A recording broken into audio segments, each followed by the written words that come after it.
Bonjour et bienvenue. Aujourd'hui, on plonge dans l'actualité de la FinTech française. Le premier semestre 2025 semble confirmer une reprise, mais c'est aussi une période de transformation, non? Qu'est-ce qui se cache derrière les gros chiffres? Bonjour. Oui, exactement. Pour y voir plus clair, on s'appuie sur le rapport Le semestre de la FinTech de l'Observatoire de la FinTech. C'est la référence pour janvier-juin 2025. Notre mission, donc, décrypter ensemble ces données, voir les tendances, les perspectives, comprendre ce qui se passe vraiment. C'est ça. Aller chercher l'essentiel derrière les annonces. Alors, cette reprise, le chiffre global des levées, 827 millions d'euros, c'est plutôt positif, non? Oui, le chiffre est bon. 827 millions. C'est une hausse de 32% par rapport au premier semestre 2024. C'est net. Mhm. Et le cumul depuis 2010, ça fait 11,7 milliards. Donc oui, la dynamique de 2024 continue, après le creux de 2023. Mais attention, Ah oui, oui, alors. Le fameux mais. Qu'est-ce qu'il y a derrière? ce chiffre global, il masque une autre réalité. En fait, si les montants grimpent, le nombre d'opérations, lui, il baisse un peu. Ah oui. On est à 48 levées contre 52 l'an dernier. Donc, mécaniquement, le ticket moyen par opération, il explose. C'est-à-dire 17 millions d'euros en moyenne, c'est plus 42% par rapport au S1 2024. On retrouve les niveaux de 2022 en fait. D'accord, moins d'opérations, mais beaucoup plus grosses. Ça veut dire que l'argent va vers qui? Qu'est-ce que ça dit des investisseurs? Clairement, une sélectivité plus forte. Les investisseurs, ils misent sur des projets plus avancés, des boîtes plus matures, déjà solides. Donc, moins de paris, plus de confirmation. C'est un signe de professionnalisation. Tout à fait. C'est ça. Ils cherchent la pérennité, la solidité, moins de risques peut-être. Et le revers de la médaille, j'imagine, c'est pour les tout nouveaux projets, le financement d'amorçage, les petits tickets. Voilà, vous mettez le doigt dessus. C'est plus dur pour l'amorçage. Les tours sous les 5 millions d'euros, ça se raréfie. Combien d'opérations de ce type? Seulement 20 ce semestre, contre 29 au S1 2024. C'est quand même une baisse significative. C'est un défi pour l'innovation de rupture, quoi. D'accord. Et le contexte général, l'inflation qui reflue, mais l'incertitude politique, les taux, ça joue toujours. Ah oui, absolument. Même si ça va un peu mieux sur le front macroéconomique, la prudence reste de mise. Les incertitudes, politiques notamment, ça pèse encore sur l'investissement. On cherche quand même des valeurs un peu plus sûres. Compris. Donc, une reprise réelle, oui, mais sélective. Alors justement, quels sont les secteurs qui tirent leur épingle du jeu? Où va l'argent? Alors, 3 secteurs se détachent vraiment. Numéro 1, l'investissement. L'investissement. Oui, tout ce qui est techno pour la gestion d'actifs, la finance de marché, etc. 181 millions d'euros levés, ça c'est 22% du total. C'est énorme. C'est un record pour ce secteur. Porté par des gros tours, 73 Stings, 53 millions, Flodesp, 48 millions. Pour vous donner une idée, ils ont levé autant en 6 mois que sur toute l'année 2022. Impressionnant. Et le deuxième? Le financement, avec 173 millions, 21%. Mais là, attention, c'est très largement tiré par l'énorme opération de United. Ah oui, l'introduction en bourse via un SPAC. On en reparlera. Exactement. 153 millions juste pour eux sur ce total. Et le troisième sur le podium? La Surtech, avec 111 millions, 13% du total.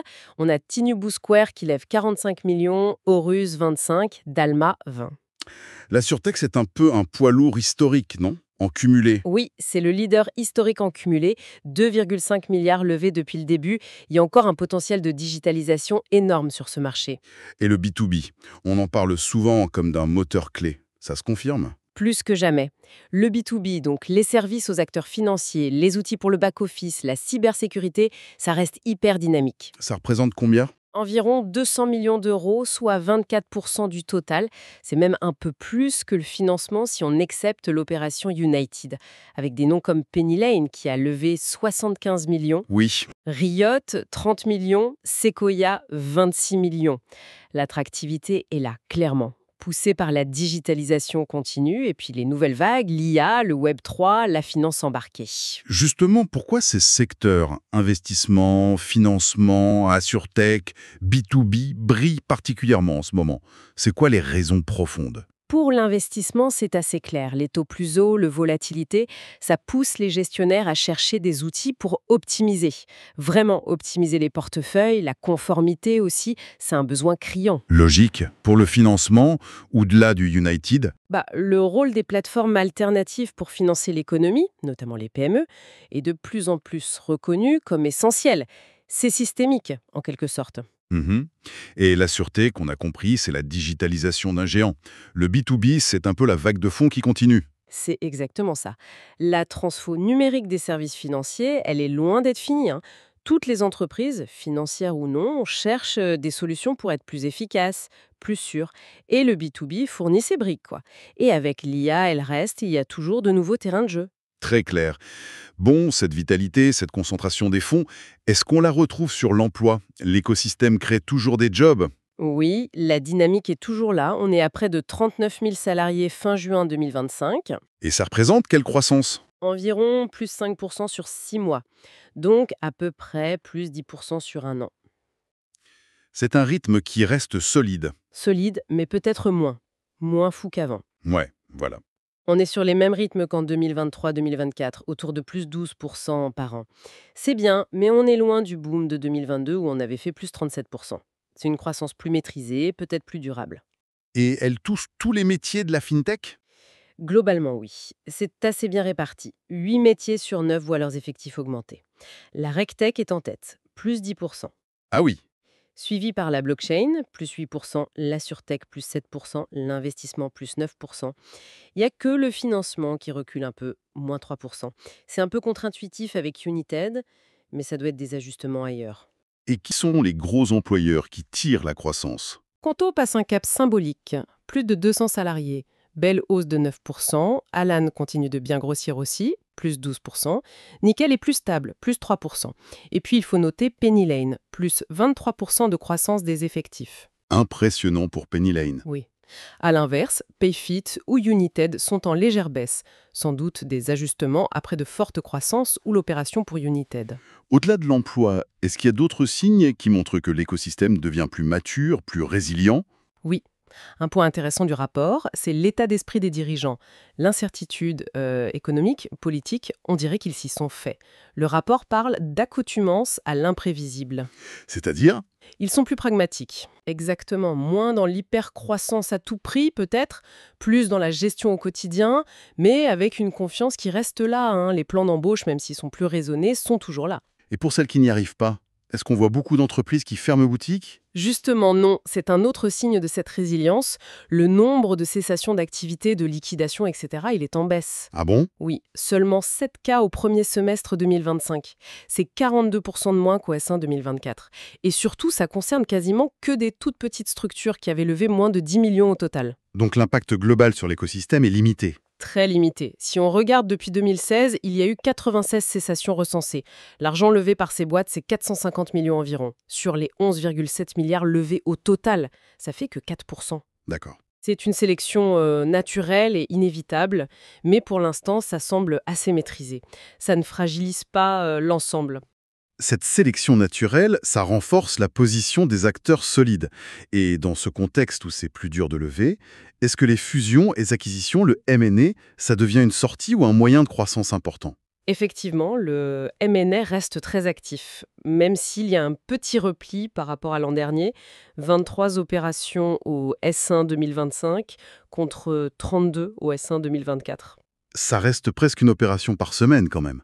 Oui, ça reste soutenu. C'est un indicateur clé de la vitalité et de la consolidation. Et qui achète? Toujours les mêmes? Des grands groupes, des banques? Oui, majoritairement.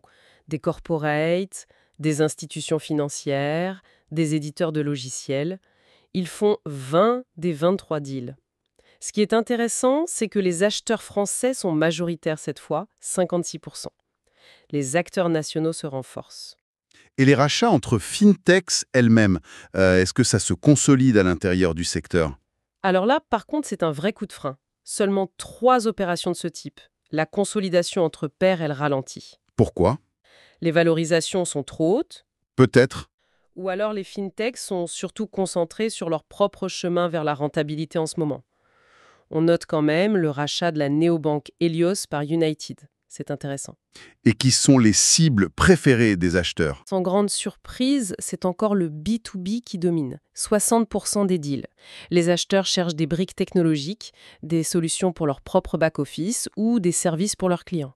Et puis il y a eu l'opération phare United qui arrive en bourse. C'était pas une IPO classique, c'est ça? Exactement, c'est l'événement M&A du semestre. United a fusionné avec un SPAC américain, Iris Financial.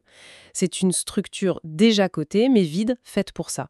Une sorte d'introduction en bourse accélérée. C'est une première de cette taille pour une fintech française. Et qu'est-ce que ça change? Au-delà d'United? C'est un signal fort. D'abord, United devient la fintech française cotée la mieux valorisée, autour de 625 millions d'euros fin mai. Et surtout, ça montre qu'il y a d'autres voies que le capital risque ou le rachat par un industriel pour les fintechs matures. Le SPAC devient une vraie option? Oui, une option stratégique crédible, même si c'est complexe. Ça ouvre des perspectives pour d'autres. C'est un vrai marqueur de maturité pour tout l'écosystème. Donc le M&A sous toutes ses formes devient vraiment un outil stratégique central dans ce nouveau paysage. Précisément. Savoir gérer ces opérations, que ce soit pour acheter, vendre ou même se coter, ça devient une compétence clé pour les dirigeants de fintech. Passons aux perspectives. La réglementation bouge beaucoup. Quels sont les points chauds de ce semestre? Alors là, on a deux gros morceaux européens qui deviennent très concrets en 2025. D'abord, MiCA, le règlement sur les marchés de cryptoactifs. Qu'est-ce que ça implique concrètement?